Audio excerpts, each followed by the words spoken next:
Heavenly Father, we just thank you for tonight. We thank you that every time we come, you load us with benefits. Every time we come, you impact our lives with insight and knowledge. Tonight, again, impact our lives with knowledge that takes us to the place of destiny in Jesus' name. Amen. Empower your children for progress and for dominion in Jesus' name. Amen. Thank you because you know you've answered. Thank you, Jesus. In Jesus' mighty name, we pray. Amen. Amen. Tonight, we're looking at barriers to pursuing your dream. What is a dream? Of course, you know we're not talking about the dreams we dream in the night. We're talking about your vision of tomorrow, what you expect to achieve in life, where you hope to be in 10, 15 years' time. What are the ideals you hold and you want to get there? Your dream. What are the barriers to pursuing that dream? Everybody dreams, but not everybody pursue their dream. There is no single reason why people do not pursue their dreams. However, we can identify some barriers that hinder people from pursuing their dreams. A does not pursue his dream because of one reason. B does not pursue a dream because of another reason. And we want to look at some of these reasons, some of these barriers, why people are not able to pursue their dream. Some people, and if you think about it, some people pursue their dreams and they enrich the world in the process of it. Others die with their dreams and they enrich the cemetery. I pray that you will so live that your dream will enrich your generation, not enrich the cemetery. Amen. When you look at the cemetery is the most expensive, the most precious place in the world. The cemetery is the richest place in the world. That's where you have visions that could have been, brought glory to man, dead and buried. That's where you have music that could have been written and composed and brought solace to many. They were never written, dead and buried. That's where you have a lot of dreams that could have changed the dynamics of things in the world. Those dreams were never fulfilled, dead and buried. Too much is buried in the cemetery. Human potential lie buried and wasted in the cemetery. People that their lives didn't amount to anything, bundle of potential, wasted, buried, and forgotten. Don't let your own be a part. Go to the grave empty. You deposit everything here that even after you have gone, the things you have done is enriching life, empowering people, motivating people, encouraging people, developing lives. The usefulness of your life far outlives your physical existence. You know, there are people that they're in the grave, but they're still ruling the world. They rule the world from the grave because the ideas that they left behind is shaping history. They're no longer here, but they're still very much here. It's like what the Bible says, dead yet liveth. Dead yet speaking. Be like that. Pursue your dream. Let it enrich your life and let it enrich the world. Don't let your dreams and your life enrich the cemetery. There are ideas that have the potential to create paradigm shifts that were never pursued and penned. Songs that could have brought perpetual comfort that were never composed. Theories that could alter the balance of power that were never proposed and investigated. All these are part of dreams that were never pursued. But you're asking yourself, why didn't these people pursue their dreams? Why did they give up? Some started, they gave up along the way. Some never started. Why is it so? I want to give you just 4 reasons why some people do not pursue their dreams, barriers to pursuing your dream. The first one is sin. You know, some people have been strangled by insidious sin. Sin is one of the main reasons why many people cannot pursue their dreams. Many have been strangled by insidious sin, just like what the scripture says. Look at Proverbs chapter 5, verse 22. And there are many people that are in this context. They cannot move because sin has put them in bondage. Proverbs chapter 5, verse 22. The scripture says,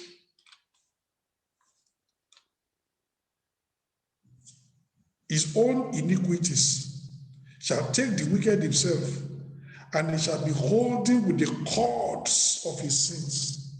Some people are bound, strangled by sin, suffocated by iniquity.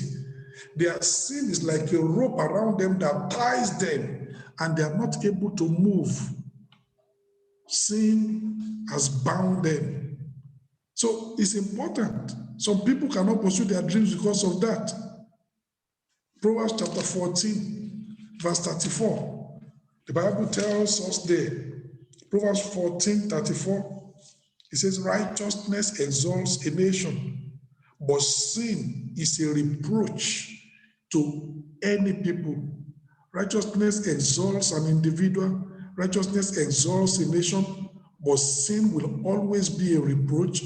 Sin will always be a path of degradation and demotion. Is the way down. Going into the far country is always going down. It's never going up. And for these people that have been strangled by insidious sin, you know what happens? Their strength and passion are wasted in the wilderness of waywardness and worldliness. You know, when I came to this country, I met a particular individual, bundle of potential. This individual, the future was so bright. And, you know, I used to counsel him. Then all of a sudden, we can't see anymore. You don't see him anymore. Before you know it, he has gotten involved with a woman that already has 5 children.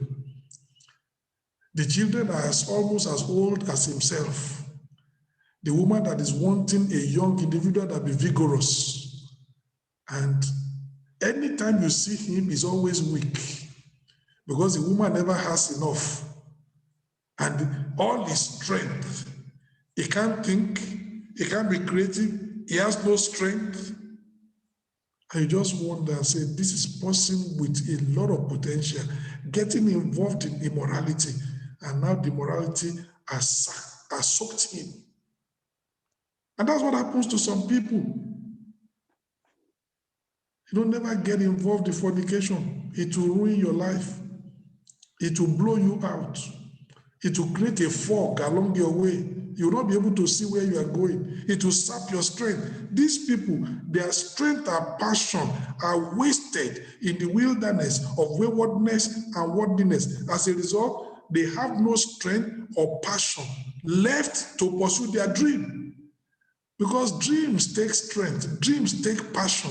It will take all that you've got. But when your strength and passion has been, expended on immorality, where is the strength and passion to pursue your dream? You won't have. You won't have. That's why even when those people have opportunities, they're not able to take advantage of the opportunity. No strength, no passion is being dissipated in immorality. And then they say devil. No, it's not the devil. You have been strangled by insidious sin. Show me somebody who is involved in sin. I'll show you somebody whose minds will be crippled by corruption, dulled by defilement. The mind that used to be sharp before, the mind that can think, and bring cutting edge ideas. Now that mind is just like in a cloud nine, cannot think. Even when the person speaks, you'll be asking yourself and say, did this one go to school? He's talking out of sense. He's talking out of context. Because there is no more, creativity and strength. Sin has dulled the mind. No longer creative. It's like a cutlass that is blunt, and you try to use it to cut tree. It's just bouncing back from the back of the tree. Can't cut anything. No more sharpness. That's what happens. Show me somebody that is involved in immorality. I'll show you somebody whose mind will be crippled by corruption, whose mind will be dulled by defilement. Not only that, and there is no more creative and inspirational sparks that add a dynamic dimension to their dreams. Because of that, those dreams will lie flat and dead. Nothing is going to happen. Defiled, distracted, seduced, subdued. Can you see Samson there?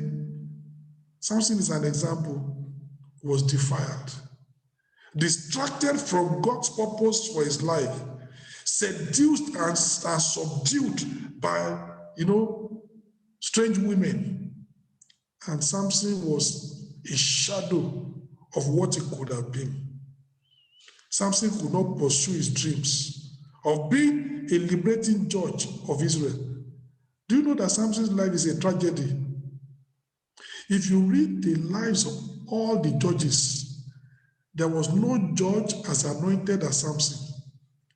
But do you know what? Every judge, even those who were very, very little anointed, they always brought freedom and liberation for Israel. 20 years that Samson was a judge, Israel never had liberation. They were still under oppression, still dominated by the Philistines. And the people had to say, you know that the Philistines are our masters. Why are you causing all this trouble? Samson never fulfilled the purpose where God raised him up to deliver his people from the enemy. And yet he was a bundle of potential. How are you going to fulfill that dream when you are running after strange women? You won't. That's going to take away all your strength. It's going to take away all the things that is within you. There will not be strength. There will not be passion. There will not be motivation. There will not be focus. There will not be clarity. You will not be able to focus. You will be distracted. That was what happened to Samson. How does he want to fulfill God's purpose for his life? The dream of being a deliverer. He can't. We sin in his life. A sinner is held by the cords of his iniquity, strangled by insidious sin. That's what always happens. And that was what happened to Samson. He couldn't. The potential conqueror became the pathetic captive. Do you see those things? Potential conqueror. That was Samson. But he became a pathetic captive. When somebody goes from being a potential conqueror to being a pathetic captive, that's going down the drain. And that's what happens when you play with sin. You are destined for the throne, or you will go into the dungeon. You will not reach the throne. Sin will take you into the dungeon. Righteousness will take you to the throne. You need to understand this. So some people, the barrier to them pursuing their dream is because of involvement in sin. How many young, promising men have been ruined because they got into the wrong relationship? Destroyed, defiled, distracted. They lost focus. Life lost its meaning. They had no courage anymore to move on in life. They just live from day to day, expecting death. They're not hoping for anything good anymore in life. Wrong relationship. And I want to tell you tonight, be careful. Be careful. As a man, I've known many men with a lot of potential. Marriage ruined them. I've known many women with great potential, but marriage also ruined them. Be careful. Be careful. You want to get married? It's right. Marriage can enhance your life. Marriage can help you to get to fulfilling your dream even faster when it's a good marriage. But when it is a bad one, it ruins you faster. So don't get involved in sin. Move with God. Don't be like Samson. You remember the case of Amnon in 2 Samuel chapter 13. Let's read it. 2 Samuel chapter 13. Amnon was one of the sons of David. David had many wives. Absalom and Tamar, they were from one woman. Amnon was from another woman. So they were all children of David, but from different mothers. So they are half brothers and sisters. 2 Samuel chapter 13, verse 1. And it came to pass after this, that Absalom, the son of David, had a fair sister, a beautiful sister, whose name was Tamar. And Amnon, the son of David, loved her. And Amnon was so vexed that he fell sick for his sister, Tamar, for she was a virgin. And Amnon thought it hard for him to do anything to her. But Amnon had a friend whose name was Jonadab, the son of Shimei, David's brother. And Jonadab was a very subtle man. And he said unto him, Why art thou, being the king's son, living from day to day? Wilt thou not tell me? And Amnon said unto him, I love Tamar, my brother Absalom's sister. And Jonadab said unto him, Lady, I pray, don't get yourself involved with bad friends. Jonadab could have told him and said, Are you in your right senses? Do you realize that Tamar is your sister, even though not the same mother, the same father? Don't you understand that this is not even fornication? This will be incest, committing immorality with your sister. Are you in your right senses? But instead, he was even the one that gave him the strategy to defile Tamar. Bad friends. And that can ruin your career. Eventually, you know the story. He implemented it. It worked. 2 years later, Absalom had assassinated him. How could he fulfill his dream? Is he going to fulfill his dream in the grave? Untimely death. But he died because of sin. He died because of immorality. His youth was wasted because he went in the wrong direction. He couldn't fulfill his dream, strangled by insidious sin. And you find many people with a lot of potential, with great visions and with great dreams, they will never get there because they will be strangled by insidious sin. So Amnon's time was spent developing strategy for defilement rather than establishing a path to greatness. How can somebody be strategizing, thinking how you are going to trap a particular woman and just defile her? You can use that time to think how you're going to get to greatness, how you're going to get to the truth, what you are going to do to add value to your life, to add value to the people around you. That's what sin will do. It gets you in the wrong direction. It gets you thinking about the wrong things. Instead of using your brain power to create ideas that move you forward, sin will make you to use that brain power to be, doing things that is going to bring you down. Eventually, you never focus on your dream. That's what happens. How about Solomon? Solomon was one of the greatest wastages in the world. Somebody says, Pastor, how can you say a wastage? Oh, Solomon wrote Proverbs. Solomon wrote Songs of Solomon. And then he wrote Ecclesiastes. Have you heard of writers that write books in a few days? Edward de Bono, he wrote one of the books that even till today is still making an impact. He wrote it in 8 days. There were people, James Dobson. He wrote a book that is still there to discipline, that is still a classic up till today. He wrote it when he was 26, and he wrote it in a few days. There are people that, Proverbs is what Solomon could have written in a few days. Ecclesiastes is what Solomon could have written in a few days. With his level of knowledge and insight and wisdom, Solomon could have produced 200 books and would say that he has not done anything. He had that capacity. And then he wrote 3 books. He didn't do anything.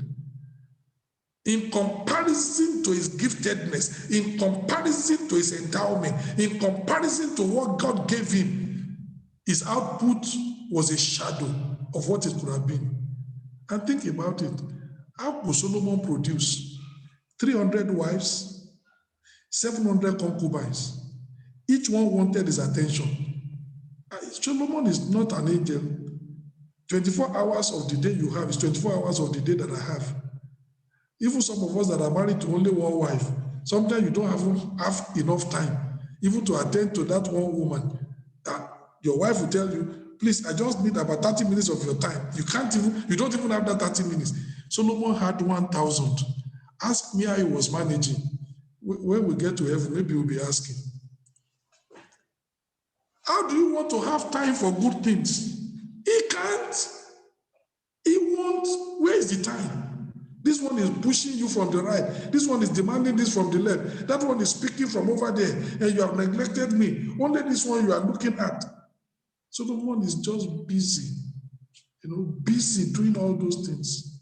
What God raised him up for, what he could have been.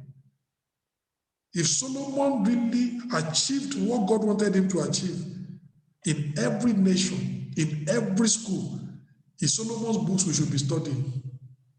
I'm telling you, we shouldn't be studying the philosophy of Plato and Aristotle and Socrates. Solomon was far ahead. He could have dominated the world in knowledge, and it doesn't matter the nation, but wasted because of sin. And to know how sin will wipe a person, maybe you don't understand the story of the Songs of Solomon. Some people don't understand the story of the Songs of Solomon. It was about Solomon chasing another woman. What do you want after 1,000 women? You are still looking for another one. What kind of a person are you? 1,000 is already in your coffers. You are still looking for another one. That one says, I don't want to marry you. Solomon said, I have a lot of money. I'm not interested in money. Solomon said, you will eat a lot. I'm not interested in it. The one you want to marry doesn't have a house. The woman said, that's the one I want to marry. I love him. He's a shepherd boy that has no house, that is always on the streets. That woman said, that's the one I love. Solomon said, look at my bed. Even the poles are made of gold. I'm not interested.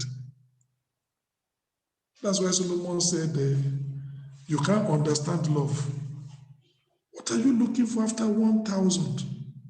Is it that person that will sit down to write a book? His strength will be wasted. His focus is distracted. His passion is gone. You have no strength, you have no passion to pursue your dream because sin will strangle you. Solomon's life was spent building a personal harem of women rather than establishing a perpetual heritage. How could he pursue his dream? He can't. It's impossible. And I'm telling you tonight, this is one of the greatest things why people never pursue their dream. This is one of the greatest barriers to pursuing your dream. Sin. If you get into fornication, you get into adultery, you are married, but you are having a secret affair with another woman, you will never be who God wants you to be. You will be defiled. You will be destroyed. You will be distracted. Your mind will be dulled. You will waste away in the wilderness of sin. You will never be your best. The Bible shows us all that. So number one barrier to pursuing your dream is to be strangled by insidious sin. And tonight I'm telling you, Don't allow yourself to be strangled by insidious sin. Marriage is good, yes. Marriage is honorable. Let the bed be undefiled. Don't cheapen yourself, especially those who are sisters. Somebody says he wants to marry you. We praise God for that. But if that person says that I need to take you to bed at least for you to show me you love, tell him that's the door. Let him go. That man is not going to bless your life. That man is going to defile you. Stay pure, stay single, stay chaste until you get married. Then that man will appreciate you. Otherwise, you go into immorality, the man, even if you marry him, will be using it to abuse you later. Be careful. Don't do it. Number two, why do people don't pursue their dream? Satisfaction with inconsequential success. How can I put this? Let's say that a hunter, he prepares and then he goes out and he told the wife, I'm going to go and hunt for a jackal. I'm bringing home super bushmeat we're going to eat. Then he goes, he hunts, he hunts, he hunts, he hunts. Then he doesn't get a jackal. Say, well, at least if I kill something, it will show that at least I did something. Then he looked around and hunted and killed one tiny mouse. And then he's very satisfied. Then he comes back home and the wife says, where is the jackal that you went to hunt? Say, well, unfortunately, I didn't get a jackal, but I got something, you know. And the wife said, what did you get? And then he brings and said, this tiny mouse. Do you call that success? No. He said, wait, I didn't kill a jackal, but I killed a mouse. I killed something. That's a man that is satisfied with inconsequential success. Of course, you killed something, but of what consequence is what you killed? Can it feed even an individual? Of what use? Waste of strength and waste of energy. And if you are satisfied with that, you will never go for the jackal. And there are some people like that, they are satisfied with inconsequential success. So the real dream in their life, it fades into oblivion. They never get there. They settle for the second best. They settle for the third-rate option. And they never go for the first-class option. Their dreams fade away, and they never become anything in life. Don't be like that. You had a dream when you were 18. Now you are 28. 10 years have gone. And I'm asking you, where is that dream? You had a dream when you were 25. 10 years have gone. Now you are 35. Has the dream faded away? Have you thrown it out of the window? Or do you think you cannot achieve it anymore? What has happened to you? What has happened? Where have you left it? Are you satisfied with the consequential success around you? And that's why you've just forgotten those dreams. Say, well, at least I have this. You know, it happens sometimes. It does happen sometimes. A woman is married, but maybe before you got married, you wanted to be this, you wanted to be that, you wanted to be that. And unfortunately, you didn't marry a husband that is going to give you a backing to help you realize your dream. And then you just get there, and then you give birth to the first child, and give back to the second child. And you know, most of those women, what eventually say, well, at least I have 2 children. So they've given up. The dreams are faded away because the environment was not conducive. There was no help to fulfill that dream. So she will be taking consolation and say, at least, thank God, at least, if I cannot fulfill my dream, I have a child. I have this one there. I have that one there. Hey, at least, thank God, I have something. Are you a person like that, satisfied with inconsequential success? You can be what God created you to be. There might be obstacles, but they can be overcome. Once you get satisfied with less, there's not going to be energy and passion to pursue your dream. It will just fade away because already you're satisfied. You know, it's like somebody who is very, very thirsty. Very, very, very, very thirsty. And you are hot and you are looking for cold drink. But eventually they brought you water, but the water is a bit warm. But because you are very thirsty, you drink the warm water, lukewarm water, you drink it like that. By the time even they bring very cold water, you say, I've already drunk. There is no space anymore. That cold water, you can't drink it anymore because you drank tepid water and you are a little bit satisfied. There is no place anymore. And that's what happens. You find there are people like that. You've achieved a little bit of success and that's it. No, don't let it be. Like I told you, some women will get married. They wanted to be something in life. Maybe the husband doesn't encourage it and say, well, at least I have one child, I have 2 children. At least thank God. Are you satisfied with inconsequential success? You need to rise up tonight and do something. Many people do not realize that success is a journey. Success is not a destination. That the process is more important than the end. That what we become along the way is more important than what we achieve at the end. It transforms you. You become a better human being.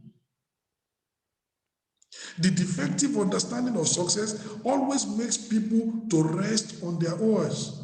They sit on their crowns. You know the best way to destroy your crown is to sit on that crown. It will crush it. And the best way to destroy your success is to sit on the present success. No longer passion for higher achievement, higher accomplishment. So when you sit on your crown, you crush that crown.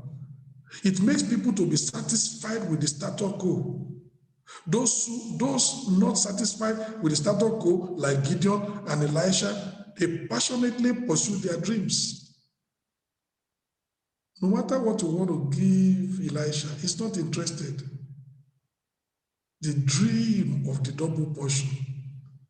And whatever risk he needs to take, he will take it. If he needs to go with Elijah across the River Jordan, he's going to do it. You say, how about coming back? There is no boat. Forget about the boat. Can you swim? I cannot swim. So if Elijah goes and you don't get the power, how do you come back? They don't think about that. It is, if I perish, I perish. I'm going to pursue this dream with every single thing that God has given me. They are too passionate to be thinking about all those and contemplating all those questions that many people contemplate. They are too focused on their dream that, they are not hearing other voices. That's what happened. You think that Gideon and Joshua, you think they didn't see the giants? They saw the giants. You think they didn't see the chariots? They saw the chariots. You think they didn't see the walled cities that all the other people saw? They saw it. Why were they not frightened? Getting to the land of Canaan was a dream that consumed them. So they don't see difficulties. They know that all those difficulties are going to melt away, one way or the other, because they've got to get to their destination. That's the difference. Show me somebody that has a dream. He doesn't see obstacle. Financial obstacle, he doesn't see it. Human opposition, he doesn't see it. The system is not working, that's not his border. He knows that all those things are going to fade away. They're going to, one way or the other, disappear, make a way for him to get to his destination. He's too focused, he's too consumed by his dream. That's what happens. He's too focused, too consumed by that dream. And it's important tonight that each one of us will rise up and be like Gideon and be like Elisha and not be distracted. Even when there are a lot of sons of the prophets around you that are telling you, Do you know the Lord is going to take away your servant and your master from your head today? You just tell them, keep your story to yourself. You can be talking about that. Discuss it among yourself. Let me focus on what I want to focus on. You don't have time with those unserious guys. You don't have time with those people. Elijah is going. They didn't ask Elijah, lay your hands on us for the last time. Transfer power. Teach us. Give us insight. His story. God is going to take away Elijah today from your head. What do you want from Elijah before he goes? And Elijah said, if you don't want anything, leave me alone. I have a business with this, my master. It's not going just like that. I must get something. And he got something. You are too focused on your dream that it doesn't, and you are not satisfied. You know, some people are so satisfied. You remember the story in Mark chapter 5? I can see some people when they get to say, you know what happened today? I touched Jesus. Have you seen Jesus before? I didn't only see Jesus, so I touched Jesus. And I'm asking him, were you healed? He said, no, I just touched his clothes. So some people will be touching the clothes of Jesus just to be able to tell their colleagues at home, I touched Jesus. I touched him like this with my hand. But there was a woman that touched him and got healed. 12 years of the issue of blood vanished.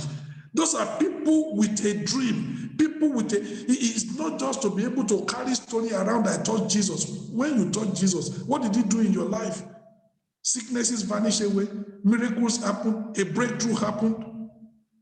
But that woman said, if I come or touch the hem of his garment, I will be made whole.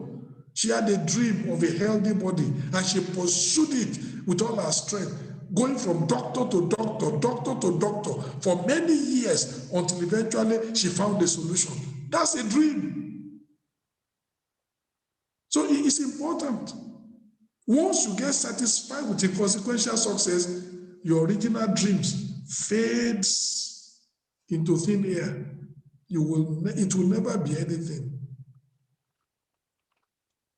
It will never be anything. Satisfaction with the status quo. It kills the hunger and the drive for greatness.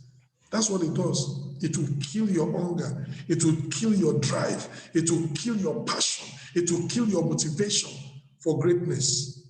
It drains the passion to pursue your dream. It makes us settle for mediocrity. It anchors you to the shoreline of the mundane. You are satisfied. Say, look at everybody around me. I'm as good as them. But was that God's purpose for you? God told Joseph, your brothers will bow down to you. Even your father and your mother, they will bow down to you. You're going to be a great leader and everybody will be under you. He told the dream. They hated him. They would have loved that at least we are brothers. We should be just the same. Not that you rose up before. Oh, the vision God gave you, is it the same as the vision God gave them? And then say, well, if I'm as good as everybody and we're all the same, I'm okay. How are you going to settle for the inconsequential? That's not God's purpose and dream for your life. You need to rise. When God is calling you to be peculiar and loyal and royal, that's the problem. Look at Exodus chapter 19. That's the problem with many. That's the problem with Israel. In fact, do you know that that's a problem with believers? Exodus chapter 19.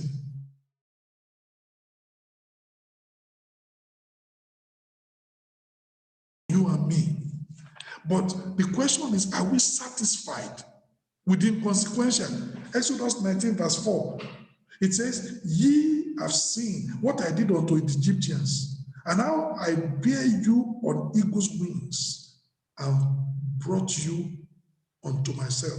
Now, therefore, if you will obey my voice indeed and keep my covenant, then it shall be a peculiar treasure unto me above all people, for all the earth is mine.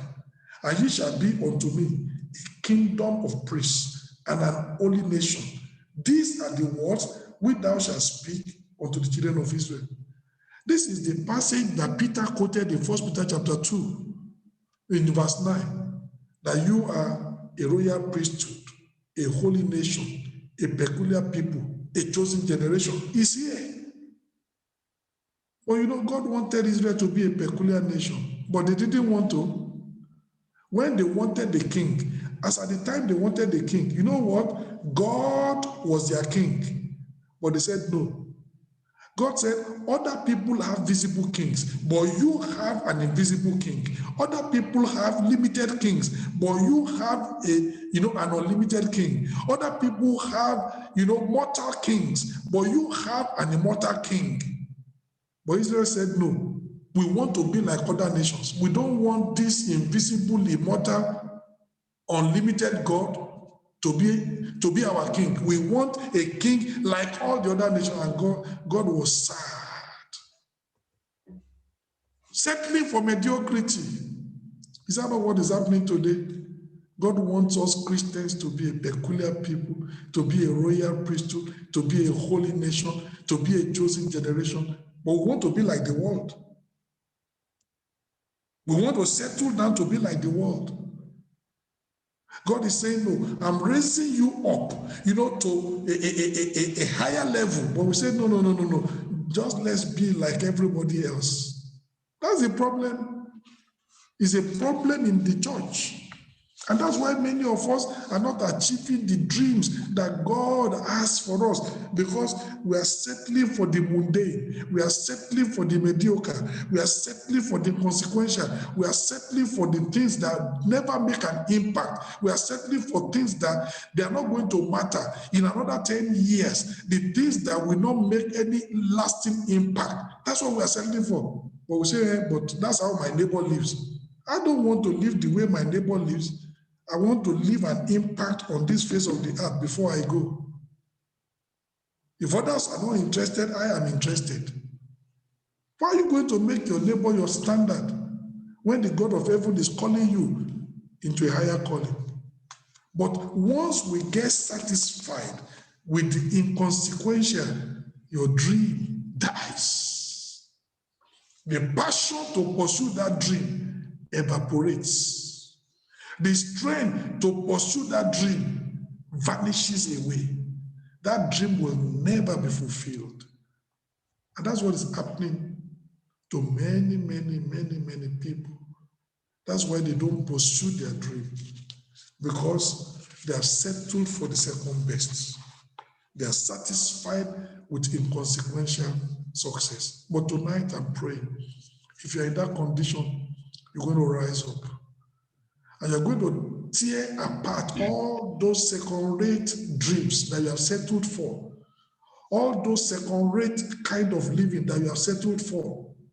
People told you your dreams cannot be achieved, and you have accepted it, and you have settled down onto their level. You're going to tear them into pieces and rise up in faith and say, God, this is your call for my life, and I'm going to that place of accomplishment, to that place of destiny. It may require much, but I'm going to put in everything within me to get there. Don't let that dream die. That's what is called living. What you are doing now is not living. What you are doing now is just existing. There's a difference between living and existing. So people, they exist, but they are not living. When you live, you make an impact. When you live, you make a difference. When you exist, you just rise up today, you eat. You're a human being, you sleep. Tomorrow we feed you. You grow 1 day old every day until you're 70. Maybe you die, we bury you out of sight. That's existing. So people exist. You want to live to make an impact in your environment, make an impact in your generation. Stir up people to be their best. You touch lives. That's what it means to live. So number one, barriers to pursuing your dream. Strangulation by insidious sin. Number two, satisfaction with consequential success. Number three, there are people that they want to pursue their dream, but they are looking for ideal conditions. They are searching for ideal situations. I have good news for you today. You will never find an ideal situation. It doesn't exist. If you are going to achieve your dream, you're going to achieve it within the context in which you are. And it's not going to be ideal. It's going to be rough. It's going to be tough. But you can achieve that goal. You can achieve that dream. Financially, it may be tough. Emotionally, it may be, it may be excruciating. Physically, it may be draining. Yes, you are still going to achieve your dream within those boundaries. No ideal situation.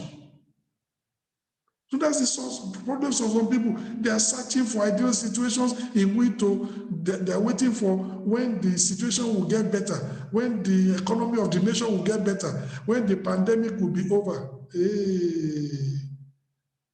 They're waiting for when the pandemic will be over. You've got to achieve your dream, pandemic or no pandemic. You've got to achieve your dream, rough weather or no rough, no matter what. You're not waiting for better conditions. You're not waiting for ideal situations because they don't exist. Say, Pastor, don't worry. The pandemic will be soon over. When the pandemic is over, another problem will crop up. It's always so. Life is like that. The conditions will never be ideal. Life does not always present us with an ideal situation in which to pursue our dream. It doesn't happen. The scripture tells us that he that observes the wind shall never sow. He that regards the clouds shall never reap. If you are waiting for an ideal situation, you will never do anything. Ecclesiastes chapter 11. Ecclesiastes chapter 11, can you open? This is why some people never do anything. When I wake up every morning, doesn't matter the weather, doesn't matter the condition, I just tell myself what is there to achieve today. There is no money, we will achieve, even if there's no money. There is no helper, we will do something, even if there's no helper. They block every road, we will do something. And at the end of the day, I take the things I've achieved for the day. Every day. The conditions are not ideal. Yes. And I'm not waiting for ideal conditions. Ecclesiastes chapter 11, verse 1.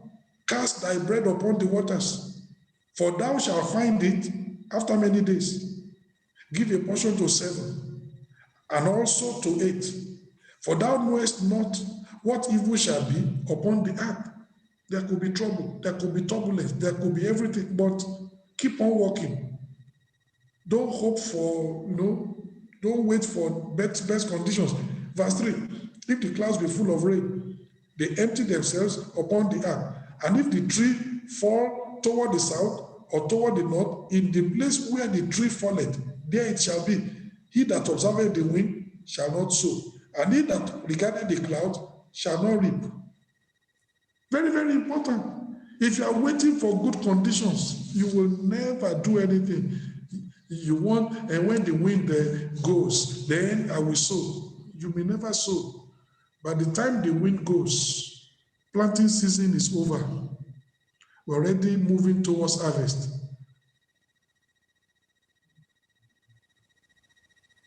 The clouds come during the harvest. Say, when the clouds come down, I will reap. By the time the clouds come down, the harvest has rotten. There is nothing to reap. It's wasted. Whatever you have to do it in the condition. Many people are always searching for ideal situations. They're waiting for when things will get better. My brother, when are things going to get better?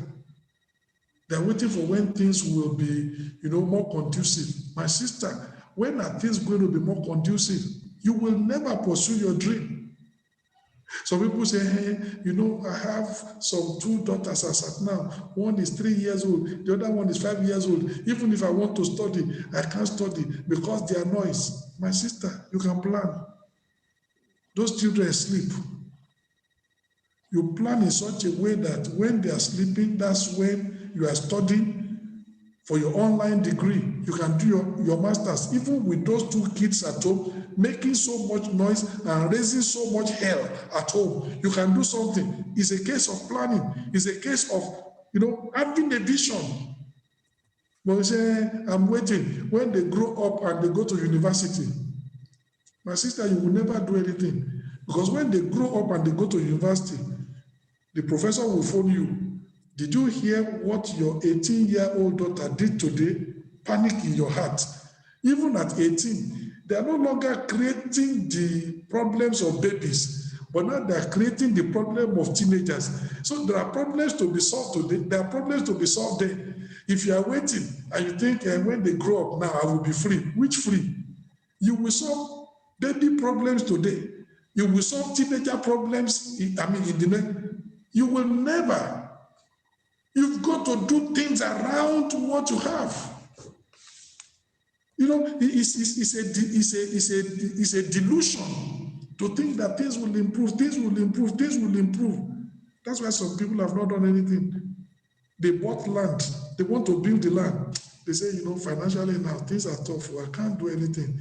But I believe God, maybe in the next 3 to 4 years, the story will be the same.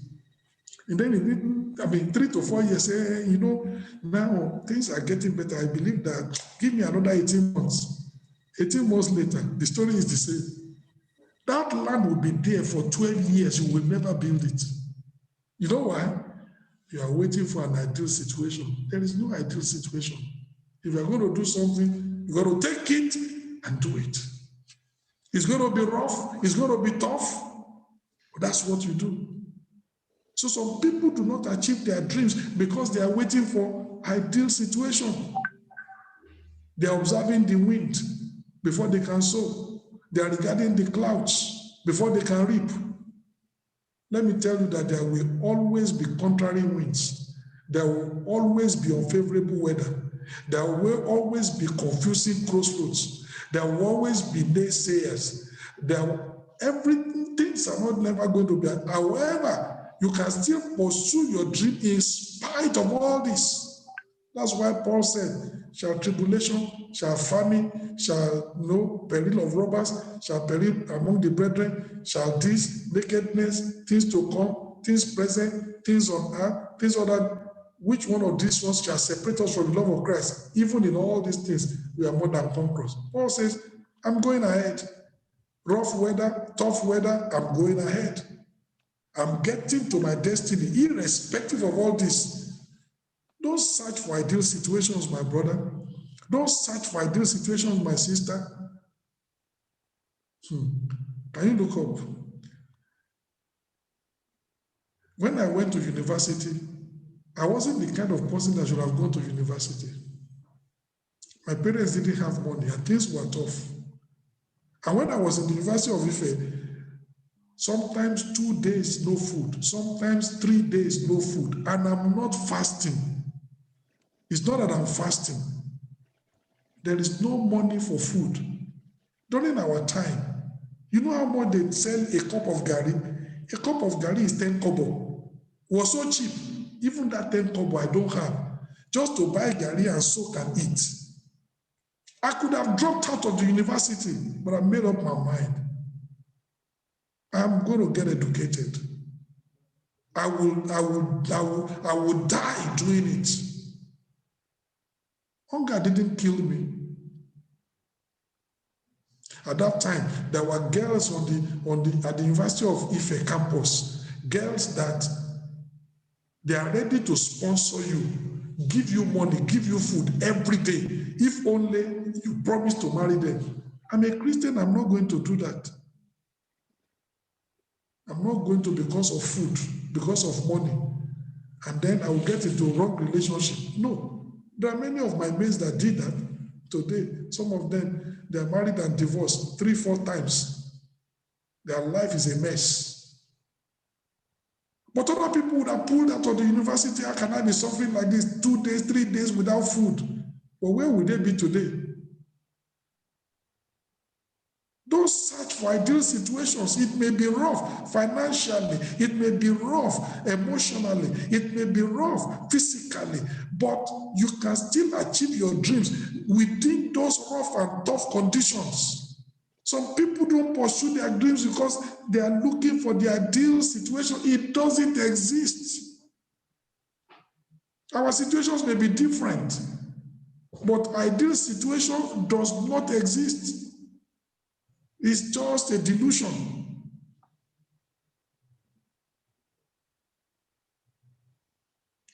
Those who are waiting for ideal situations before they will pursue their dreams, they will never pursue any dreams because ideal situations, they don't exist.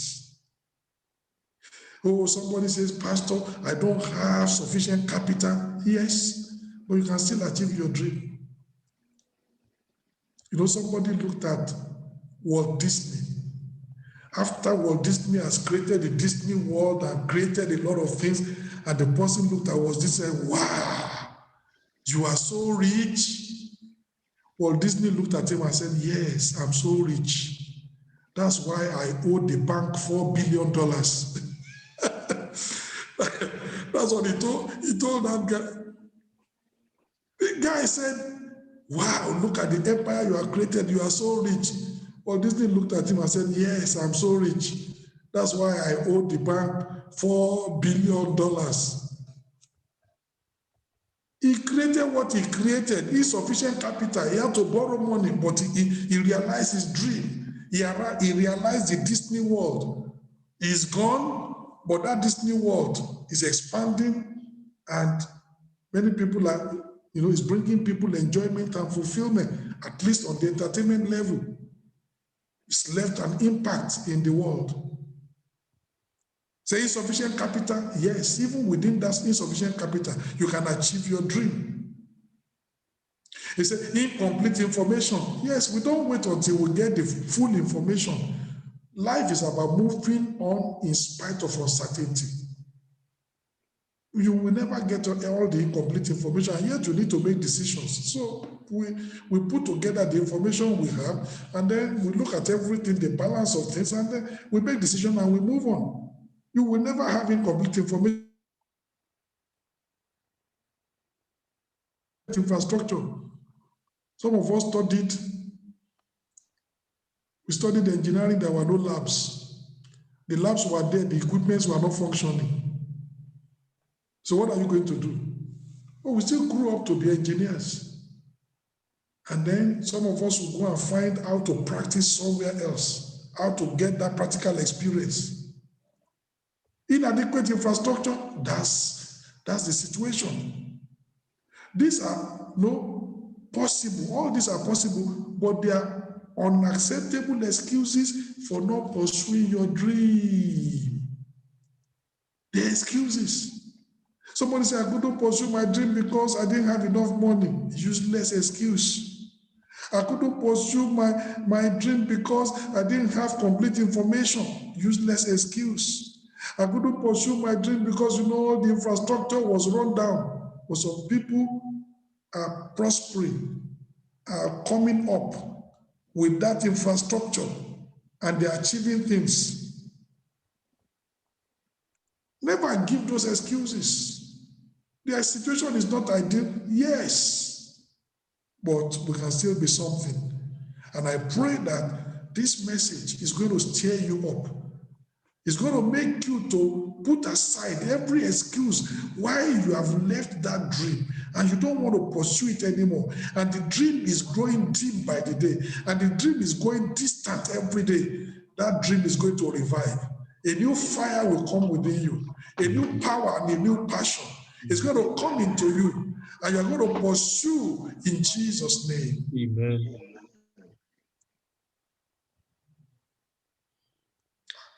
Samson was fighting the Philistines. The only weapon he could get, the jawbone of an ass. Somebody would have said, look at the number of people you are facing. What is this jawbone of an ass going to do? It looks smelly jawbone of an ass. It looks this crank, this crooked jawbone of an ass. What are you going to do with this? but with the job of an ass. Maybe a gun is better than that. Maybe a bayonet is better than that. Maybe an arrow is better than that. But all he could find was the job of an ass. With it, he killed 1,000 Philistines. He won the victory. It was not the ideal weapon, but even with that weapon, he won the victory. Somebody says, Pastor, I'm going to war and I don't have an ideal weapon. Even with the weapon you have, no matter how much, even if it's not ideal, it's not a perfect weapon, you can win the victory. That's the message tonight. Don't wait for ideal situations. No, don't.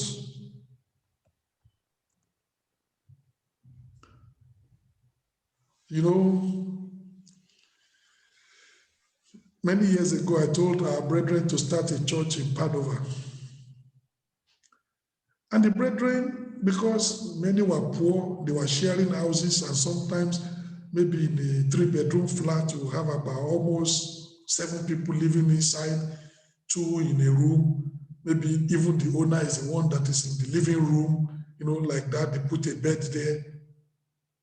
So the unbelievers, they will not allow our brethren to use their place for a meeting. So the brethren said, well, Pastor, we cannot start Bible study. He said, no, we're going to start.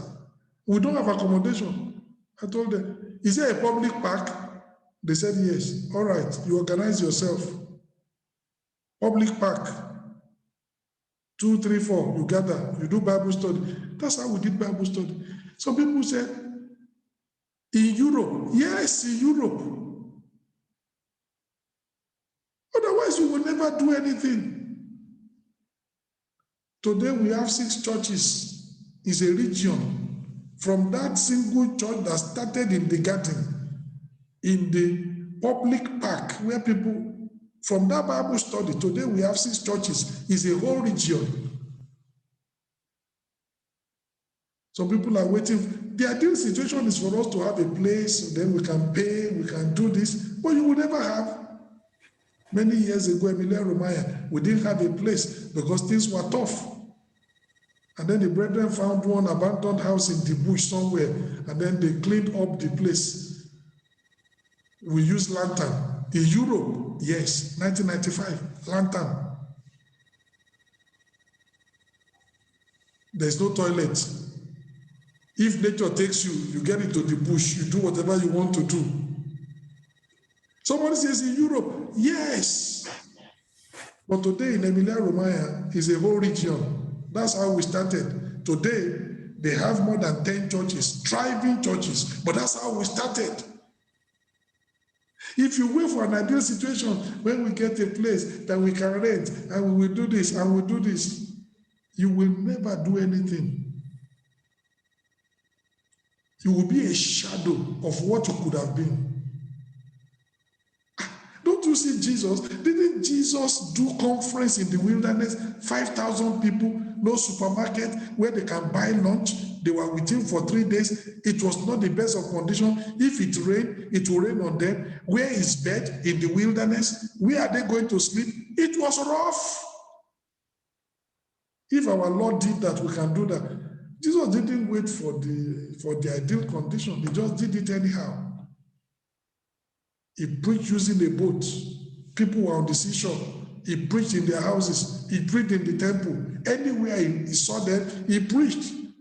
Didn't wait for the right, for the ideal conditions. Today, people want to plant church. They want to start this, but they are looking for ideal condition. And that's why things are not happening.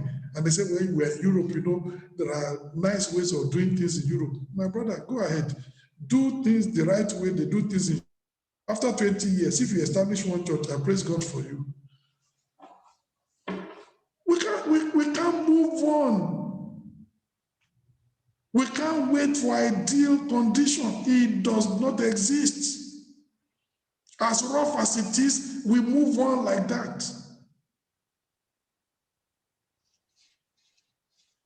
I pray the Lord, He said, He will help you in Jesus' name. Amen. So you can still hold the conference in the wilderness under tough, rough conditions. Jesus did. Don't you see what was in Moses' hand? When God asked Moses, what is in your hand? Moses said, a rod. Do you know that many times we don't even see the potential of what God has given us? We don't. As far as Moses was concerned, it was a shepherd's rod. What do you do it to? What do you use it for? I use it to make sure that sheep don't go astray. God said, is that so? Throw it down. He threw it down. The rod became a serpent. The Bible says Moses ran away. But you have been holding the rod for many years. You didn't run away. Why are you running away now? He didn't know that that rod had the capacity to become a serpent. He ran away. God told him, come back. Pick it up by the tail. Then he picked it up by the tail. God said, with that rod is more than directing sheep. With this rod, he will do miracles in Egypt. With that rod, he did miracles in Egypt. With that rod, he brought water from the rock in the wilderness. With that rod, he divided the Red Sea. But Moses didn't see it all along. As far as it was concerned, it was just a rod to direct sheep. God has deposited so much within us, we can't even see beyond our nose. You have so much potential within you, but you are so blind, you can't even see it. And God is asking you, what is in your hand? Say, it's only a rod. Say, just an ordinary rod. It's more than that. What is in your hand? Job of an ass. No, what is in your hand? What you have is an instrument of victory. What you have is an instrument of refreshing. Amen. When you need water to get renewed, God is going to make a hollow in that jawbone, give you water to revive you. Amen. You see, the jawbone of an ass is more than that. With it, you can kill 1,000 Philistines. It's an instrument of victory. It's an instrument of refreshing. You need to see what God has deposited in you, and you need to see much more than you can see. Look beyond the physical things. You're going to be waiting for ideal conditions when God has endowed you with so much that is capable of taking you to the top.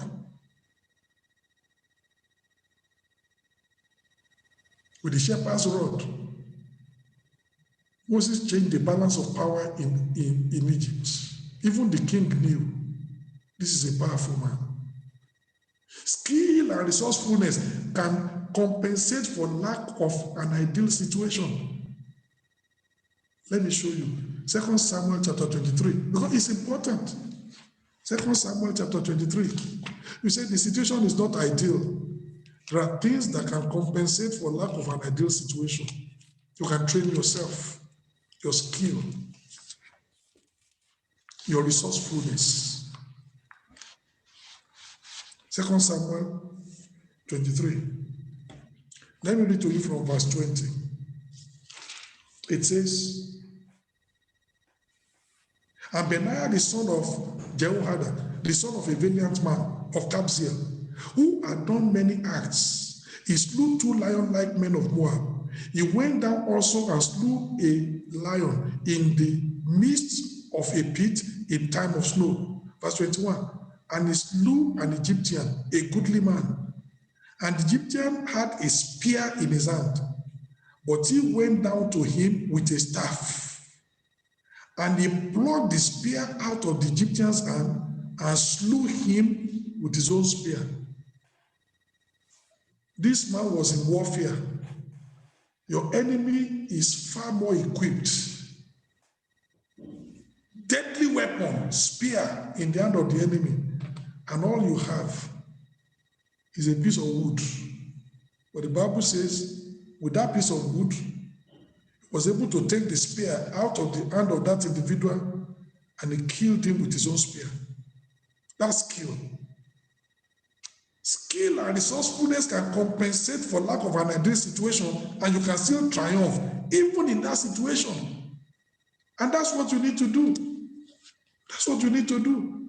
Your skill, hone your skill, develop yourself, develop resourcefulness, develop resilience, develop all these things that will help you.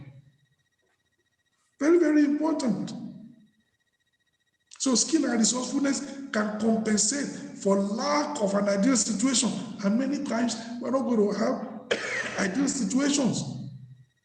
You read in Judges chapter 7, the Bible says that the Midianites, their soldiers were like, multitude for like grasshoppers for multitude, many, but with 300 soldiers. Gideon still won the victory.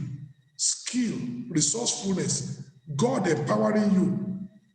It was not an ideal situation. Outnumbered by the enemy, but they still won the victory. We can do the same. Don't wait for an ideal situation. Never. Many of us know Hewlett Packard. Hewlett Packard today employs more than 100,000 people worldwide. It's a big company. But do you know that in 1939, when Hewlett Packard was starting, there were two partners. One, the surname is Hewlett, the other one, the surname is Packard. The two of them joined together and they formed Hewlett Packard. They started that company with $538 cash, and they started in a rented garage. Some people say, how can we start a technology firm in a garage? Well, you don't have money. You don't have resources. You only have a small idea. You can start anyhow. You can start anywhere. And that's what they did. They started it in a rented garage. They could rented garage in Palo Alto, California. Agris Lansdowne is one of the top 100 companies in the UK today. He started his company in his own spare bedroom and with a part-time secretary. He couldn't even employ a full-time secretary. He couldn't pay. In his own spare bedroom, in his house. That was the office. A part-time secretary. One of his partners gave Bristol City 56 million pounds. They used to build a stadium. That's how rich those two people are today.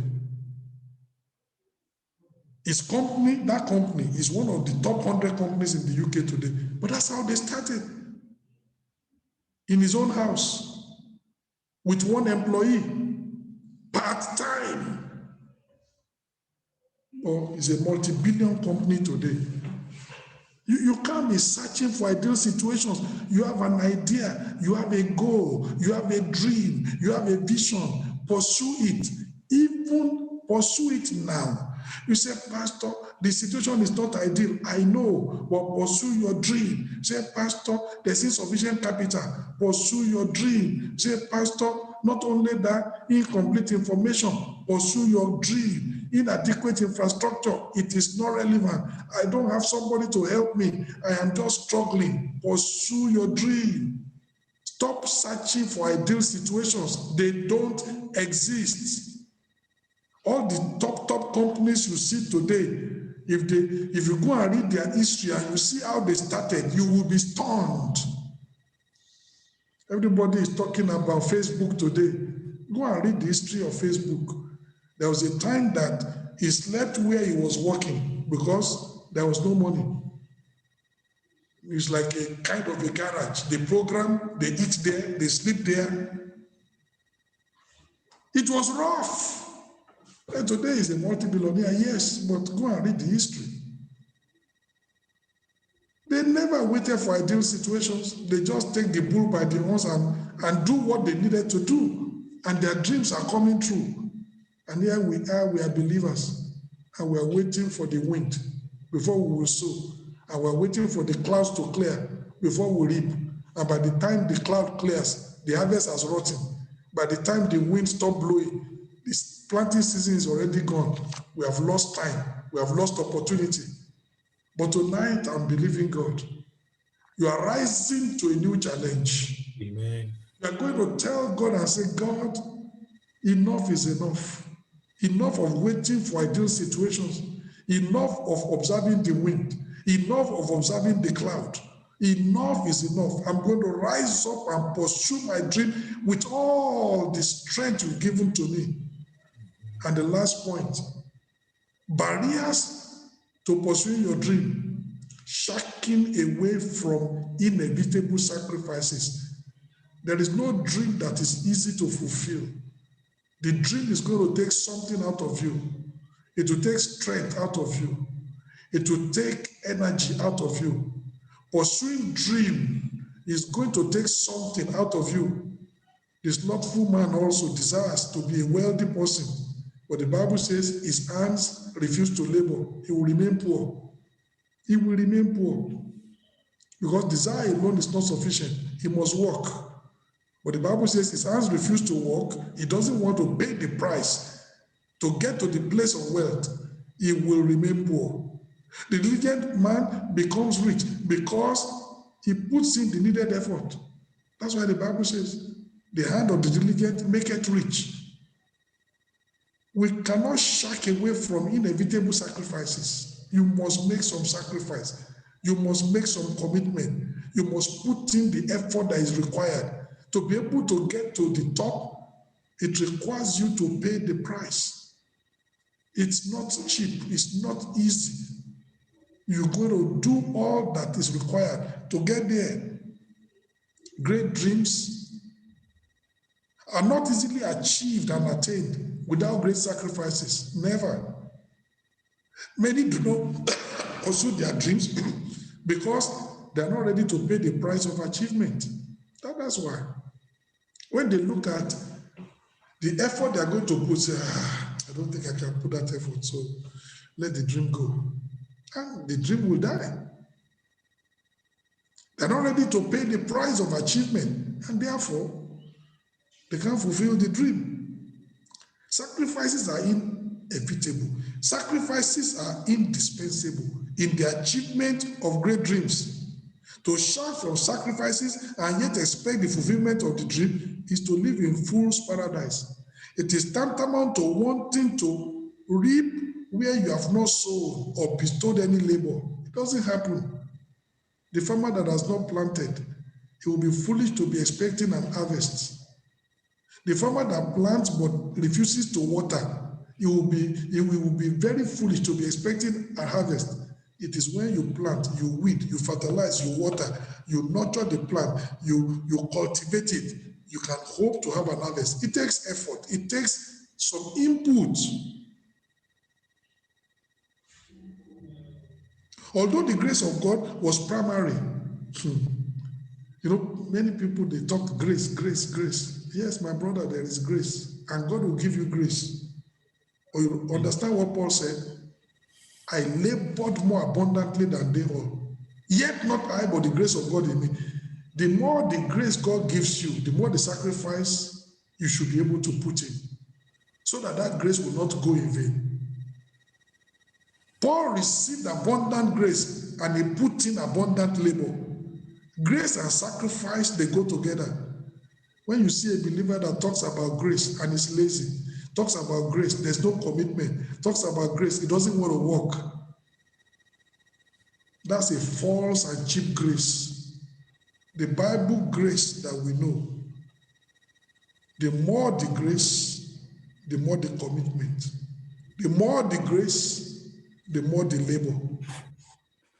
And Paul said, God gave him abundant grace and he put in abundant labor. The missionary journeys that Paul undertook, there were so many. And God can do the same in our lives. And I pray he will do the same in our lives in Jesus' name. Amen. Consider the sacrifices made by Jacob. Jacob said, in the day, the drought consumed me. In the night, frost bites. That's how he accumulated wealth. That's how he served Laban.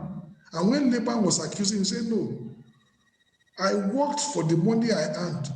You paid me wages, even you shortchanged me. You changed my wages 10 times. But I worked so hard that even despite your cheating me, I still became wealthy. I worked. And Jacob was able to, I worked. I didn't steal. I worked for the money. I worked. Jacob put in the effort. Can't you see Isaac? He sowed in that year, he reaped 100-fold. He dug a well, they took it, he dug another one. They took it, he dug another one. Perseverance, persistence, passion, purpose.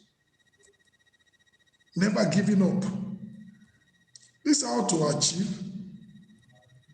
So consider the sacrifices made by Jacob. Consider the sacrifices made by Nehemiah and his people. We talk about the walls of Jerusalem were rebuilt in 52 days. Go and see what Nehemiah did. He walked to survey the place. He stayed in the night to do the planning. He organized the people, division of labor. He put them there. He strategized. He put in the effort that is required, and eventually the project was achieved. Many of us, we just want to pray alone. Prayer is good. Prayer alone doesn't solve the problem. You must be ready to think, must be ready to plan, must be ready to strategize, must be ready to put in effort. That's the only way to make progress.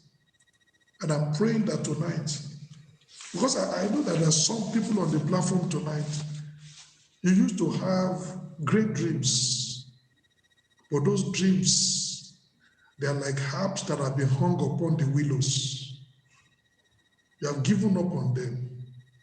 You are no longer pursuing them because you cannot see a way out.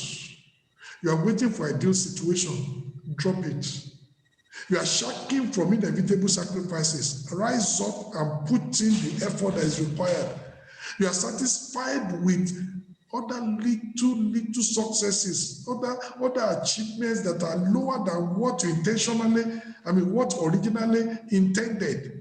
Don't be satisfied with that. Reach out. And if maybe it is sin that is distracting you, that is deluding you, that is dulling your mind, that is destroying your creativity, that is sapping your passion, that is ruining your strength, that you don't have the thing to pursue that dream, tonight, put sin aside. Be like Job. If I have committed iniquity, I will do no more. Put it aside. Rise up and pursue your dream. Rise up and pursue your vision. Some of us, we had vision before we left Africa, but those visions in the process of pursuing money in Europe, those visions have gone into the grave. They have died. You put them in the cooler. Now you concentrate on trying to make money. And which money? Are you satisfied with the money? Are you fulfilled with the money? You are making the money, but are you really yourself? Every time you remember the dream, every time you remember the vision, aren't you sad? Aren't you depressed? It's telling you, and it's the fulfillment of that dream and that vision that will eventually bring you fulfillment. You can make money. The money will never make you happy. It may bring you some comfort. You can pay your rent. You can live okay. But every time you remember your dream that you have not pursued, you will be depressed. And life will hold no meaning for you. Tonight, you need to make up your mind and say, God, I'm going back. Those visions you gave me in time past, those dreams you put in my heart that I've already forgotten about, that I'm no longer pursuing because of circumstances that are difficult, because of the fact that I cannot see my way forward, because the situation around me is not ideal, no helper financially, things are hard. This one, there is no way there. Oh God, way or no way, I'm picking up that dream. I'm telling you, you may be in the wilderness, and it seems as if that dream cannot be fulfilled. God will make a way for you in the wilderness. Amen. You may be in the desert, and you need water, and he says, this is not the kind of a place we get water. God will make rivers for you in the desert. Amen. It is in the process of pursuing your dream that God begins to make things to work. And you need to move in faith. These are the barriers why people do not pursue their dream. Some are strangled by insidious sin. Some are satisfied with inconsequential success. Some, they are searching for ideal situations. And some, they are shocking from inevitable sacrifices. To get to the top, we need to put in top effort. Success does not come delivered on a platter of gold. You got to pay the price. And we can pay the price. Let's rise up and pray. Let's rise up and pray and tell the Lord and say, God, I'm rising up. I'm rising up.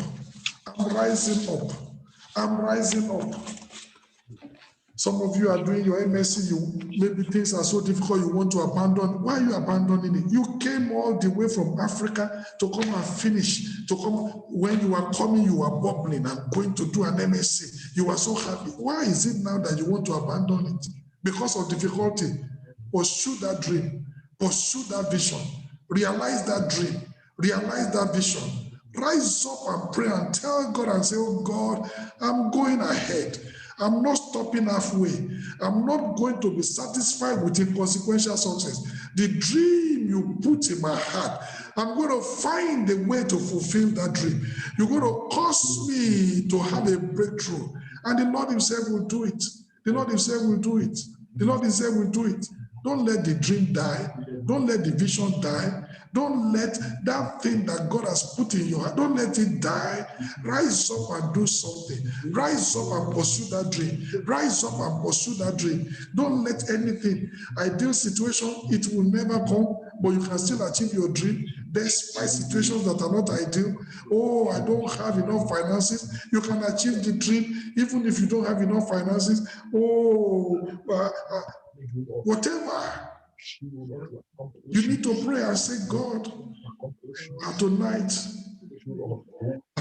I'm rising up to pursue my dream. I'm rising up to pursue my dream. I'm rising up to pursue my dream. Whatever it might be, spiritual dream, physical one, intellectual one. God has called you to be a pastor, and God told you will pastor 1,000 people, you pastor 2,000 people. But now, are you satisfied with pastoring only 20 and 50? And you say, well, at least thank God, my congregation is big. Is that the dream? Is that the dream? You can be better. In the mighty name of Jesus, Lord, I will break to pass. I will rise, I will and to set, I will rise, I will and build, I will rise, I will and accomplish in the mighty name of Jesus. I have the strength to arise, Lord, the strength to pursue in the name of Jesus. In Jesus' mighty name, we pray. Amen. Heavenly Father, we just thank you tonight. Thank you for bringing this challenge. Thank you for awakening afresh. Some that their dreams have become latent. They become dormant. They can't see a way. They are demotivated, discouraged and disillusioned. But tonight you are putting a new strength, a new power, a new passion, a new motivation, a new zeal within them to rise up and pursue their dream. Oh Lord, I pray that from heaven, let the power from heaven enter them, infusing into them new strength, infusing into them new vision, infusing into them new zeal, infusing into them new power and passion to pursue their dream in Jesus' name. Amen. And Lord, where they are living in situations that are less than ideal, which is the situation in which everybody lives. When they go through the wilderness, make a way for them. Amen. When they go through the desert, create rivers in the desert. Amen. Turn situations that are crooked, turn them around and make them, highways in Jesus' name. Amen. Oh Lord, I pray that those who have been shacking away from commitment, labor, hard work does not kill, diligence does not kill. Diligence takes you to the place of achievement. Seest thou a man diligent in his works, he will stand before kings.